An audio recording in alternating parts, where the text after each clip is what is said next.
Yo era estudiante de medicina. Estaba en la rotación de psiquiatría, en un hospital que se encontraba cerca de una avenida principal. Hace mucho tiempo, este hospital no tenía rejas, así que era común que los pacientes que deambulaban por todo el terreno se cruzaran la calle y en algunos casos fueran atropellados. Un día estaba yo de guardia. Salí del comedor como a las 6 de la tarde, mientras revisaba uno de los expedientes. Estaba tan concentrada caminando hacia la residencia médica que nunca me di cuenta de lo que pasaba a mi alrededor. De pronto sentí cómo me jalaban el cabello. Grité asustada, ya que no había mucha gente que estuviera en el hospital a esa hora, más que la guardia de médicos y enfermeras, los oficiales de seguridad y uno que otro personal administrativo. Al voltear, noté a uno de los pacientes riéndose. Es muy común ver a los pacientes deambulando por todo el terreno del hospital, pero solo hasta las 5 de la tarde, que es cuando se deben meter a sus pabellones para poder descansar. Le dije con voz fuerte: ¿por qué estás afuera? Él, entre risas y gesticulaciones, me contestó: ¿quieres que te cuente un secreto? Yo le dije: lo que quiero es que estés en tu cuarto sin andar caminando a estas horas por todo el hospital. Él cambió su cara. Ya no se reía. Estaba serio y me dijo: hace años, a mí me atropellaron afuera y morí. Mi cara se volvió aún más seria, pero por dentro me estaba muriendo de miedo. Pero mi lógica respondió inmediatamente: son pacientes con alguna enfermedad mental. Puede que la realidad que ellos viven no sea la misma de nosotros. Tal vez escuché una historia similar y la hizo suya. Se me hizo poco usual ver a este paciente fuera de su cuarto, y sobre todo fuera del pabellón. Así que lo tomé de la mano y lo acompañé hacia donde estaba el guardia del pabellón 5, que según el paciente era su lugar. Comenté al oficial: oiga, este paciente no entró nunca al pabellón. ¿Puede por favor ser más cuidadoso en su vigilancia? Ya que es posible que los pacientes queden fuera toda la noche y nosotros no nos demos cuenta de ello. Él me contestó preocupado: doctora, voy a poner más atención. Tomó al paciente y lo llevó a su cuarto. Llegué a la residencia médica un poco confundida. Uno de los médicos adscritos me preguntó por qué traía la cara pálida y por qué respiraba rápido, que si estaba bien. Yo le comenté lo que había visto y lo que había escuchado de ese paciente. Él soltó una carcajada y me dijo: ¿lo viste? ¿Cómo se ve? ¿Cómo es él? Yo, extrañada, no supe qué decirle. Solo me di la vuelta y fui hacia mi cama para poder descansar un poco. Al otro día, comenté lo que me había pasado a mis otros compañeros. Ellos, un poco escépticos, se ofrecieron a ayudarme a buscar a dicho paciente. Estuvimos pabellón por pabellón, cuarto por cuarto. Vimos las listas de los pacientes, fotografías, pero el paciente que yo había visto la tarde anterior no estaba, no aparecía, parecía que no existía. Tal vez fue producto de mi imaginación, pero estoy segura que lo vi. Lo vio el policía que lo llevó a su habitación. Yo no tenía visiones, eso lo sé. Después de eso, cada vez que yo tenía guardia, a lo lejos veía a alguien deambulando por el terreno. Ya me acostumbré a esa visión.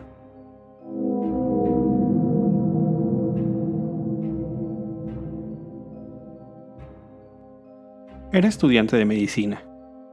Realizaba mi internado médico en un hospital de la Ciudad de México. Para ese entonces, estaba en la rotación de medicina interna. En ese servicio, es muy común ver pacientes en fase terminal de enfermedades específicas. Desde que llegué al servicio, fui víctima de las burlas de las enfermeras, cuando me contaban todas las cosas que sucedían en ese hospital por las noches. Medicamentos que se caían solos, supersticiones de las camas de los pacientes que fallecen en ellas y más cosas. Un día estaba yo pasando visita por la tarde por todas las habitaciones.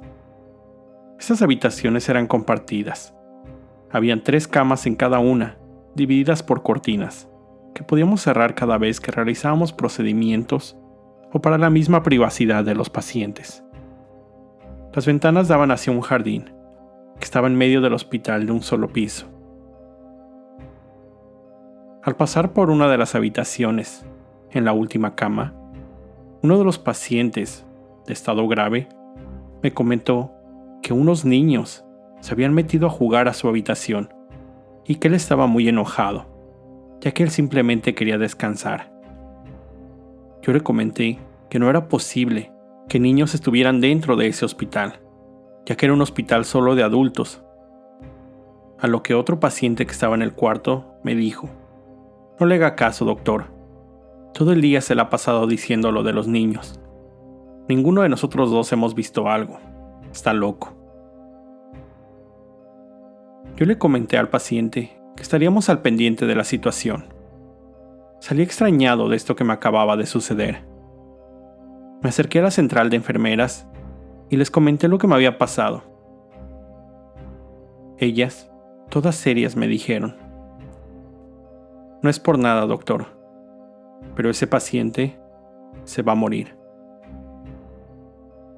Regresé a mi lugar de trabajo para hacer mis notas médicas, pero sinceramente estaba muy preocupado por lo que me habían comentado las enfermeras.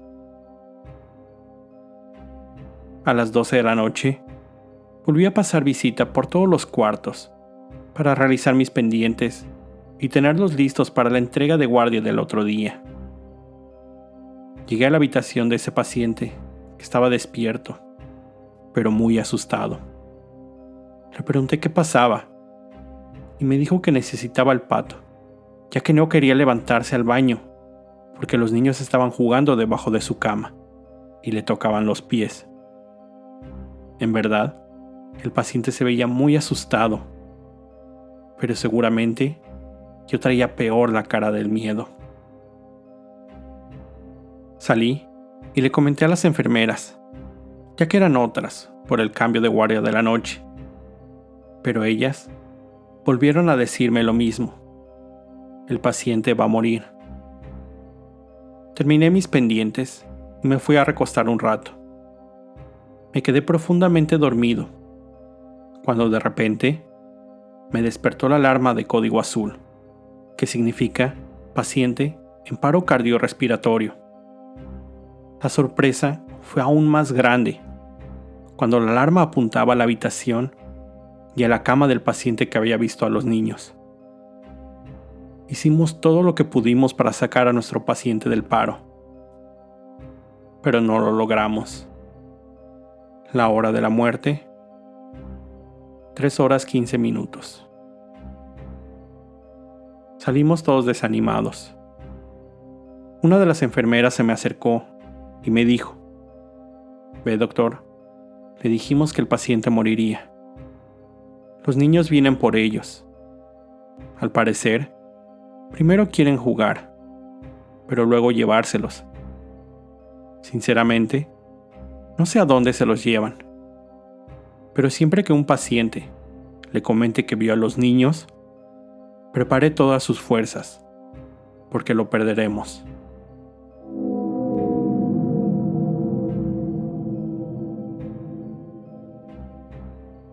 El siguiente relato fue compartido por una enfermera, alguien muy querida por Vero, pero además muy especial para mí, ya que es sobre una de las leyendas de las que ya había hablado en este podcast. Yo era jefa de enfermeras en el ala oncológica, en un hospital de especialidades. Me tocaba la guardia nocturna. Debíamos ordenar todas nuestras actividades y pendientes que realizábamos en conjunto con los médicos de guardia. Si ingresaba un paciente, teníamos que checar sus soluciones y medicamentos e ir anotando cada uno de los signos vitales en cada carpeta. Una noche, tuvimos demasiado trabajo. Varios pacientes ingresaron a piso y otros tantos se pusieron graves.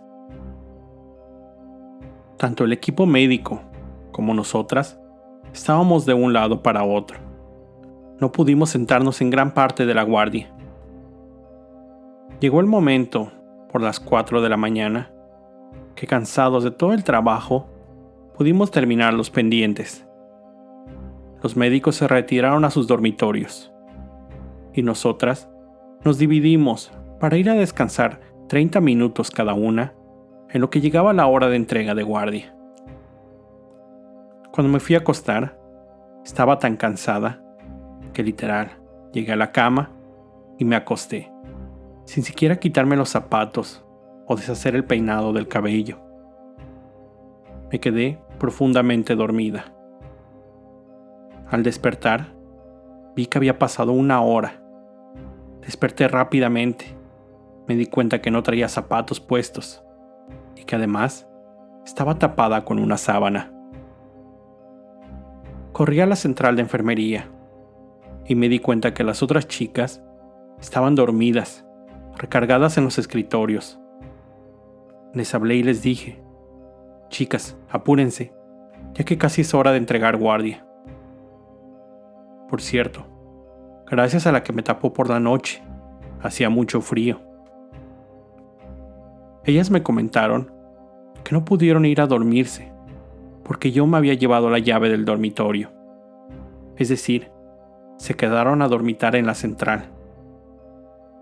Entonces, ¿quién había sido quien me había tapado?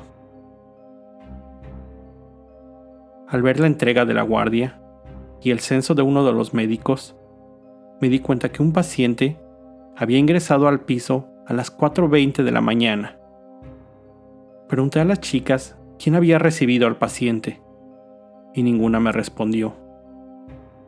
Noté que el paciente tenía su toma de signos cada 30 minutos y que además le habían administrado un medicamento a las 4:30 de la mañana.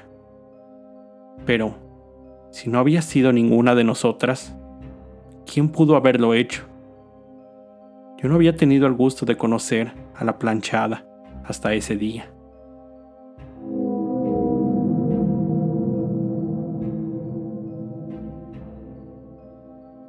Finalmente, antes de terminar el episodio de esta semana, quiero contarles sobre una película que vi hace unos meses, pero que no había tenido oportunidad de brindar mi comentario aquí. The Perfection, La Perfección. Cinta dirigida por Richard Shepard y protagonizada por Allison Williams en el papel de Charlotte, a quien vimos entre otras cosas en la cinta Get Out, y a Logan Browning interpretando a Lizzie. La cinta sigue la historia de las dos jóvenes, Charlotte y Lizzie, dos prodigios musicales. Charlotte había dejado su carrera musical a un lado mientras cuidaba de su madre enferma, y Lizzie tomando su lugar como protegida y estudiante favorita en la academia musical donde ambas estudiaban. La película es un thriller con tintes de horror y con grandes giros en la historia. Y sí, al final tantos giros en una película pueden resultar un tanto confusos, pero creo que esta se queda justo en el límite. Esta es uno de esos casos en los que las críticas de los especialistas otorgaron mejores calificaciones que el público general. Esta cinta está disponible en Netflix. Y como siempre, véanla, formen su propia opinión y mándenme sus comentarios. Con esto llego al final de este episodio. Como siempre, te recuerdo estar alerta de todo lo que pasa a tu alrededor, ya que el terror está donde menos te lo esperas. El terror está cerca de ti. Cuando el miedo se convierte en terror, hay una historia que contar.